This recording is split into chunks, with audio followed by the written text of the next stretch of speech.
ಮೃತ್ಯು ಸಮಯದ ಒಂದು ಈ ರೀತಿಯ ಆಟ.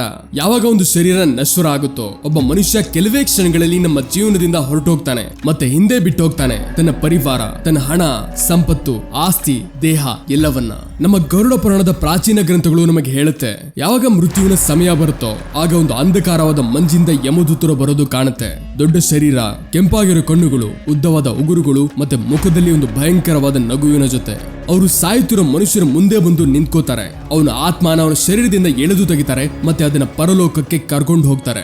ಒಂದು ಈ ರೀತಿ ಯಾತ್ರೆಗೆ ಅದನ್ನ ತುಂಬಾ ವರ್ಷಗಳಿಂದ ಹೇಳ್ತಾ ಬರ್ತಿದ್ದಾರೆ. ಆದ್ರೆ ಒಂದು ಯಾತ್ರೆ ಭೂಮಿ ಮೇಲೂ ಇರುತ್ತೆ, ಅದನ್ನ ಅವರ ಪರಿವಾರದವರು ಪೂರ್ತಿ ಮಾಡ್ಬೇಕಿರುತ್ತೆ. ಸಾಕಷ್ಟು ಈ ರೀತಿ ವಿಧಿಗಳು, ಕ್ರಿಯೆಗಳು ಮತ್ತೆ ಕರ್ಮಗಳಿದೆ. ಅದು ಮೃತ್ಯುವಿನ ನಂತರ ಆತ್ಮನ ಶಾಂತಿ ಮತ್ತೆ ಮೋಕ್ಷದ ಕಡೆ ಕರ್ಕೊಂಡು ಹೋಗೋದಕ್ಕೆ ಸಹಾಯ ಮಾಡುತ್ತೆ. ಆದ್ರೆ ಈ ಪದ್ಧತಿಗಳ ಹಿಂದೆ ಅಡಗಿರೋ ಆಳವಾದ ಅರ್ಥ ಇವತ್ತಿಗೂ ಕೆಲವರಿಗೆ ಸರಿಯಾದ ರೀತಿಯಲ್ಲಿ ತಿಳಿದಿರಲ್ಲ.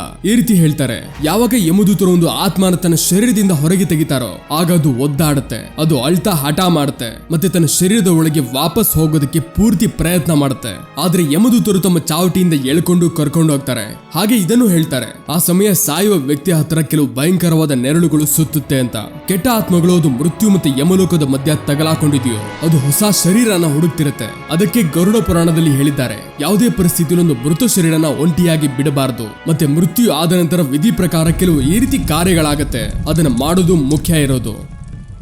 ಎಲ್ಲಕ್ಕಿಂತ ಮೊದಲು ಶರೀರನ ಸ್ನಾನ ಮಾಡಿಸಿ ಹೊಸ ಬಟ್ಟೆನ ಹಾಕ್ತಾರೆ. ಇದಾದ ನಂತರ ಮೃತ ಶರೀರದ ಕಿವಿ ಮತ್ತೆ ಮೂಗಿನ ಒಳಗೆ ಹತ್ತಿ ಹಾಕ್ತಾರೆ. ಅದರ ಎರಡು ಕಾಲಿನ ಬೆರಳನ್ನ ಒಂದೇ ಜೊತೆ ಕಟ್ತಾರೆ. ಬಾಯಿಯಲ್ಲಿ ತುಳಸಿಯ ಎಲೆ ಇಡ್ತಾರೆ. ಇದನ್ನೆಲ್ಲ ಶರೀರದ ಶುದ್ಧಿ ಆಗೋದಕ್ಕೆ ಮಾಡ್ತಾರೆ. ಮತ್ತೆ ಯಾವುದೇ ಆತ್ಮ ಯಾವುದೇ ರಂಧ್ರದಿಂದ ವಾಪಸ್ ನುಗ್ಬಾರ್ದು ಅಂತ. ಮತ್ತೆ ಇದನ್ನೇ ಅಂತ್ಯ ಸಂಸ್ಕಾರ ಕರೀತಾರೆ. ಇದೆಲ್ಲ ವಿಧಿಗಳ ನಂತರ ಸಂಸ್ಕಾರದ ವಿಧಿ ಬರುತ್ತೆ. ಅದರಲ್ಲಿ ಶರೀರನ ಗಂಧದ ಸೌದೆಯ ಮೇಲೆ ಚಿತೆ ಮೇಲಿಡ್ತಾರೆ. ಚಿತೆಯ ಶುದ್ಧಿ ಮಾಡ್ತಾರೆ. ಪಂಡಿತರು ಮಂತ್ರೋಚ್ಚಾರಣೆಯಿಂದ ಅದನ್ನ ತಯಾರಿ ಮಾಡ್ತಾರೆ. ಪರಿವಾರದ ಎಲ್ಲಾ ಜನರು ಅದನ್ನ ಸುತ್ತಕೊಂಡು ನಿಂತ್ಕೋತಾರೆ. ಅದರ ನಂತರ ಅವರು ಎಲ್ಲಕ್ಕಿಂತ ದೊಡ್ಡ ಮಗ ಅಥವಾ ಎಲ್ಲಕ್ಕಿಂತ ಹತ್ತಿರವಾದ ಪುರುಷ ಸಂಬಂಧಿಕರು ಅಂತಿಮ ಕ್ರಿಯೆ ಮಾಡ್ತಾರೆ. ಚಿತೆಗೆ ಬೆಂಕಿ ಇಡ್ತಾರೆ. ಹೇಗೆ ಬೆಂಕಿ ಶರೀರನ ಸುಡುತ್ತೋ ಆಗ ಈ ರೀತಿ ನಂಬ್ತಾರೆ, ಆತ್ಮ ಈ ಪೃಥ್ವಿಯ ಬಂಧನದಿಂದ ಮುಕ್ತಿ ಆಗತ್ತೆ ಅಂತ. ಆದ್ರೆ ಎಲ್ಲಾ ವಿಧಿಯ ಒಂದು ಆಳವಾದ ಅರ್ಥನೂ ಇದೆ. ಅವರಿಗೆ ಇದನ್ನು ಒಪ್ಪೋದು ಕಷ್ಟ ಇರುತ್ತೆ. ಅವರಲ್ಲಿರೋ ಒಬ್ಬರು ಅವ್ರನ್ನ ಸದಾ ಬಿಟ್ಟು ಹೋಗ್ತಿದ್ದಾರೆ ಅಂತ. ಆ ಸಮಯ ಅವರು ಜಗತ್ತಲ್ಲಿರೋ ಎಲ್ಲಾ ಶಕ್ತಿಗಳಿಗೆ ಪ್ರಾರ್ಥನೆ ಮಾಡ್ತಾರೆ, ಬಹುಶಃ ಅವರ ಪ್ರೀತಿಯ ವ್ಯಕ್ತಿ ವಾಪಸ್ ಬರಲಿ ಅಂತ. ಅದಕ್ಕೆ ಶರೀರ ಬೆಂಕಿಲಿ ಸುಟ್ಟು ಭಸ್ಮ ಆಗೋದು ಇದನ್ನ ಸಾಬೀತ್ ಮಾಡುತ್ತೆ. ಹೌದು, ಈಗ ವ್ಯಕ್ತಿ ನಮ್ಮ ಮಧ್ಯ ಇಲ್ಲ, ಅವನು ನಿಜವಾಗ್ಲೂ ಇಲ್ಲಿಂದ ಹೋಗಿದ್ದಾನೆ ಮತ್ತೆ ಅವನು ವಾಪಸ್ ಬರುವ ಯಾವುದೇ ಭರವಸೆ ಇಲ್ಲ ಅಂತ. ಕೆಲವು ಕಮ್ಯುನಿಟೀಸ್ ಅಲ್ಲಿ ಗಂಡಸರ ತಲೆ ಮುಡಿ ಕೊಡೋ ಪದ್ಧತಿ ಇರುತ್ತೆ. ಇದು ಒಂದು ರೀತಿಲಿ ಇದನ್ನ ಸಾಬೀತ್ ಮಾಡುತ್ತೆ, ಆ ಪರಿವಾರದ ಜೊತೆ ಒಂದು ದುಃಖದ ಘಟನೆ ಆಗಿದೆ ಅಂತ.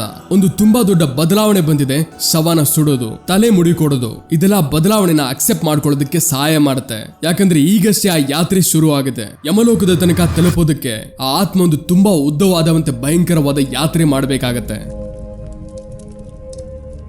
ಆತ್ಮ ಮೆಲ್ಲಗೆ ತನ್ನ ಒಳಗೆ ಜೋರಾಗಿ ಕೂಗುತ್ತೆ, ಈಗಷ್ಟೇ ತನ್ನ ಶರೀರನ ಬಿಟ್ಟಿರೋದು. ಮತ್ತೆ ಅದು ಯಮದೂತರ ಜೊತೆ ಯಮಲೋಕ ಹೋಗ್ತಿದೆ. ಅಲ್ಲಿ ಚಿತ್ರಗುಪ್ತ ಅದರ ಕರ್ಮಗಳ ಲೆಕ್ಕ ತಗೊಂಡು ಕೂತಿದ್ದಾರೆ. ನನ್ ಜೊತೆ ಈ ರೀತಿ ಯಾಕೆ ಮಾಡ್ತಿದ್ದೀರಾ, ನನ್ನನ್ನ ಬಿಟ್ಬಿಡಿ, ನನಗೆ ಮನೆಗೆ ಹೋಗೋದಕ್ಕೆ ಬಿಡಿ.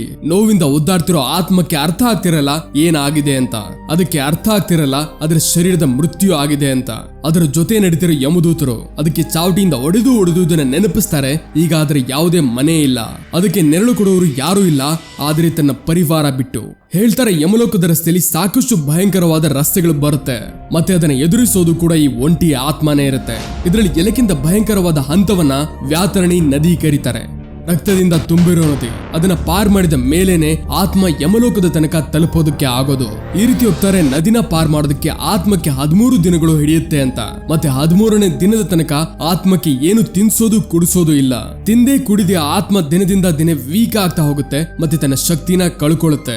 ಸಾಕಷ್ಟು ಸರಿ ಇದೇ ದುರ್ಬಲದಿಂದ ಆತ್ಮ ಯಾತ್ರೆನ ಪೂರ್ತಿ ಮಾಡೋದಕ್ಕಾಗಲ್ಲ ಮತ್ತೆ ಇದೇ ರಸ್ತೆಯಲ್ಲಿ ತಗಲಾಕೊಳ್ಳುತ್ತೆ. ಮತ್ತೆ ಇದರಿಂದನೇ ಬಚಾವ್ ಆಗೋದಕ್ಕೆ ಒಂದು ಪದ್ಧತಿ ನಡೆಸ್ತಾರೆ, ಪಿಂಡದಾನ. ಒಂದು ಈ ರೀತಿ ವಿಧಿ. ಇದನ್ನ ಮಾಡದೇ ಇದ್ರೆ ಆತ್ಮ ಭೂಮಿ ಮತ್ತೆ ಯಮಲೋಕದ ಮಧ್ಯೆ ತಗಲಾಕೊಂಡು ಮೋಕ್ಷ ಪಡೆಯುವ ಅವಕಾಶನ ಪೂರ್ಣ ರೀತಿಯಲ್ಲಿ ಕಳ್ಕೋಬಹುದು. ಗರುಡ ಪುರಾಣದ ಅನುಸಾರ ಯಮಲೋಕದ ಮಾರ್ಗದಲ್ಲಿ 16 ಬೇರೆ ಬೇರೆ ನಗರಗಳು ಸಿಗುತ್ತೆ. ಪ್ರತಿಯೊಂದು ನಗರದಲ್ಲಿ ಯಮದೂತರು ಕೆಲವು ಸಮಯಕ್ಕೆ ನಿಲ್ತಾರೆ. ಮತ್ತೆ ಅದೇ ಸಮಯದಲ್ಲಿ ಯಾವ ಪಿಂಡದಾನ ನಾವು 10ನೇ ಮತ್ತೆ 12ನೇ ಮತ್ತೆ 13ನೇ ದಿನ ಮಾಡ್ತೀವೋ ಅದು ಆತ್ಮಕ್ಕೆ ಆ ಜಾಗದಲ್ಲಿ ತಿನ್ನೋದಕ್ಕೆ ಮತ್ತೆ ಕುಡಿಯುವ ರೂಪದಲ್ಲಿ ಸಿಗುತ್ತೆ. ಅದನ್ನ ತಿಂದೇ ಅದು ಮತ್ತೊಂದು ಸರಿ ಅದು ತನ್ನ ಕಷ್ಟವಾದ ಯಾತ್ರೆಗೆ ತಯಾರಾಗುತ್ತೆ. ಮತ್ತೆ ಅದಕ್ಕೇನೆ ಪಿಂಡದಾನದ ವಿಧಿಗೆ ತುಂಬಾ ಮುಖ್ಯವಾದ ಮಹತ್ವ ಇದೆ. ಆದ್ರೆ ಭೂಮಿ ಮೇಲೆ ಈ ವಿಧಿನ 13 ದಿನ ತನಕ ಒಂದು ಪರಿವಾರನ ಒಂದೇ ಕಡೆ ಇಡುತ್ತೆ. ಎಲ್ಲಾ ಸೇರ್ತಾರೆ, ಊಟ ಮಾಡ್ತಾರೆ, ಸಮಯ ಕಳೀತಾರೆ. ಯಾರು ತೀರು ಹೋದ್ರೂ ಅವರ ನೆನಪಲ್ಲಿ ಕೆಲವು ಒಳ್ಳೆ ಮಾತುಗಳನ್ನ ಆಡ್ತಾರೆ.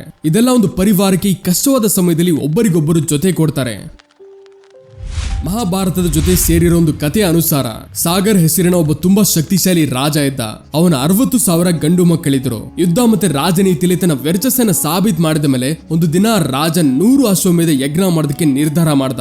ಅಶ್ವಮೇಧ ಯಜ್ಞ ಒಂದು ಈ ರೀತಿ ಯಜ್ಞ ಆಗಿತ್ತು. ಅದರಲ್ಲಿ ಕುದುರೆಯ ಬಲಿ ಕೊಡ್ತಿದ್ರು ಮತ್ತೆ ಅದನ್ನ ಪೂರ್ತಿ ಮಾಡಿ ರಾಜ ಮಹಾರಾಜರು ತಮ್ಮ ರಾಜ್ಯದಲ್ಲಿ ತಮ್ಮ ಬಲದ ಸ್ಥಿರತೆ ಹಾಗೆ ಇಡ್ತಿದ್ರು. ಸ್ಕಂದ ಪುರಾಣದ ಅನುಸಾರ ಯಾವುದೇ ರಾಜ 100 ಅಶ್ವಮೇಧ ಯಜ್ಞನ ಪೂರ್ತಿ ಮಾಡಿದ್ರೆ ಅವನು ಇಂದ್ರದೇವನ ಪದವಿ ತಗೋಬಹುದಾಗಿತ್ತು. ಅದಕ್ಕೆ ಯಾವಾಗ ರಾಜನ 99ನೇ ಯಜ್ಞ ಪೂರ್ತಿ ಆಯ್ತೋ ಆಗ ಇಂದ್ರದೇವ ತನ್ನ ಛಲದಿಂದ 100ನೇ ಯಜ್ಞದ ಕುದುರೆನ ಕದ್ದ ಮತ್ತೆ ಅದನ್ನ ಮಹರ್ಷಿ ಕಪಿಲನ ಮನೆಯಲ್ಲಿ ಔಸಿಟ್ಟ. ಹೇಗೆ ಇದು ರಾಜರ ಮಕ್ಕಳಿಗೆ ಗೊತ್ತಾಯ್ತು, ಅವರು ಆ ಕುದುರೆನ ಮುಗಿಸೋದಕ್ಕೆ ಅಲ್ಲಿ ತಲುಪಿದ್ರು.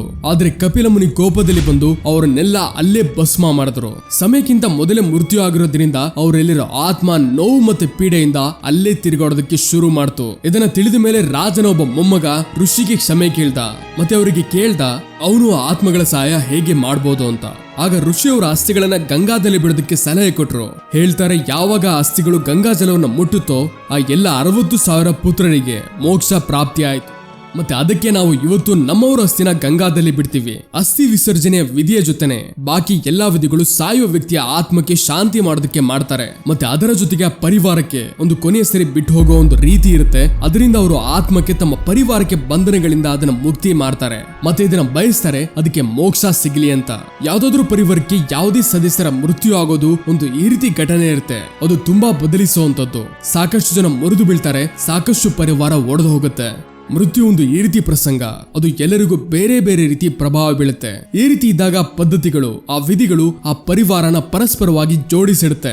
ಯಾವ ಮನೆಯಲ್ಲಿ ಶೋಕ ಆಚರಿಸ್ತಾರೋ ಆ ಮನೆಯಲ್ಲಿ ಸದಾ ಜನಗಳು ಬರೋದು ಹೋಗೋದು ಇರುತ್ತೆ. ಮತ್ತೆ ಪ್ರತಿಯೊಬ್ಬರು ಯಾವ್ದಾದ್ರು ಕೆಲಸದಲ್ಲಿ ವ್ಯರ್ಥರಾಗಿರ್ತಾರೆ.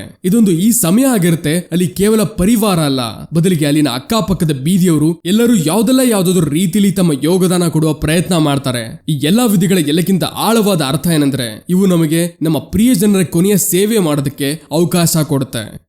ಅವರ ಮೃತ್ಯು ನಂತರ ನಾವು ಅವರಿಗೆ ಸ್ನಾನ ಮಾಡಿಸ್ತೀವಿ, ಅವರಿಗೆ ಹೊಸ ಬಟ್ಟೆ ಉಡಿಸ್ತೀವಿ, ಅವರಿಗೆ ಊಟ ಮಾಡಿಸ್ತೀವಿ, ನೀರು ಕುಡಿಸ್ತೀವಿ. ಅವರ ಅರ್ತಿ ಎತ್ತೋಕ್ಕಿಂತ ಮುಂಚೆ ಕೊನೆ ಸರಿ ಅವರಿಗೆ ನಮ್ಮ ಮನಸ್ಸಿನ ಮಾತನ್ನ ಹೇಳೋದಕ್ಕೆ ಪ್ರಯತ್ನ ಪಡ್ತೀವಿ ಮತ್ತೆ ಕೊನೆಯಲ್ಲಿ ಅವರಿಗೆ ವಿದಾಯ ಹೇಳ್ತೀವಿ. ಯಾರಾದ್ರೂ ನಮ್ಮವರು ಮೃತ್ಯುಯಿಂದ ಸಾಗೋ ದಾರಿ ಬದಲಾವಣೆಯ ಹಂತ ಇರುತ್ತೆ. ನೀವು ನಿಮ್ಮ ತಲೆ ಮುಡಿ ಕೊಡ್ತೀರಾ ಮತ್ತೆ ಎಲ್ಲಿ ತನಕ ನಿಮ್ಮ ಕೂದಲು ವಾಪಸ್ ಬರುತ್ತೋ ಅಂದ್ರೆ ಯಾವಾಗ ನೀವು ಮೊದಲನೇ ತರ ಕಾಣ್ತಿರೋ ಅಲ್ಲಿ ತನಕ ತುಂಬಾ ಸಮಯ ಕಳೆದಿರುತ್ತೆ. ಅದು ತೋರಿಸುತ್ತೆ ಆ ದುಃಖ, ಆ ನೋವು, ಆ ಘಟನೆ ಈಗ ಸ್ವಲ್ಪ ಹಿಂದೆ ಉಳಿದಿದೆ. ನೀವು ನಿಮ್ಮ ಜೀವನದಲ್ಲಿ ಮುಂದೆ ಸಾಗೋದಕ್ಕೆ ಪ್ರಯತ್ನ ಪಡ್ತಿದ್ದೀರಾ. ಮತ್ತೆ ಇದೇ ಈ ಸನಾತನ ಧರ್ಮದ ಆಳತೆ, ಮತ್ತೆ ಇದೇ ಈ ಸನಾತನ ಧರ್ಮದ ವಿಶಿಷ್ಟತೆ. ಇಲ್ಲಿ ಮೃತ್ಯು ಜೀವನದ ಅಂತ್ಯ ಅಲ್ಲ, ಬದಲಿಗೆ ಒಂದು ಹೊಸ ಮಾರ್ಗದ ಪ್ರಾರಂಭ ಇರುತ್ತೆ. ಭೂಮಿಯಿಂದ ಯಮಲೋಕದ ತನಕ ಯಾತ್ರೆ, ಅದಾದ್ಮೇಲೆ ಆತ್ಮ ಮೋಕ್ಷ ಪಡೆಯುತ್ತೆ ಅಥವಾ ಹೊಸ ಜನ್ಮ ಪಡ್ಕೊಂಡು ಮತ್ತೊಂದು ಸರಿ ಹೊಸದಾಗಿ ಶುರು ಮಾಡುತ್ತೆ. ಇವತ್ತಿನ ವಿಡಿಯೋದಲ್ಲಿ ಇಷ್ಟೇನೆ. ಐ ಹೋಪ್ ಈ ವಿಡಿಯೋ ನಿಮಗೆ ಇಷ್ಟ ಆಗಿದೆ. ಸೊ ವಿಡಿಯೋನ ಲೈಕ್ ಮಾಡಿ ಅಂಡ್ ಚಾನೆಲ್ಗೆ ಹೊಸಬರಾಗಿದ್ರೆ ಸಬ್ಸ್ಕ್ರೈಬ್ ಮಾಡೋದನ್ನ ಮರಿಬೇಡಿ. ಸಿಗೋಣ ಮುಂದಿನ ವಿಡಿಯೋದಲ್ಲಿ. Keep learning and keep growing.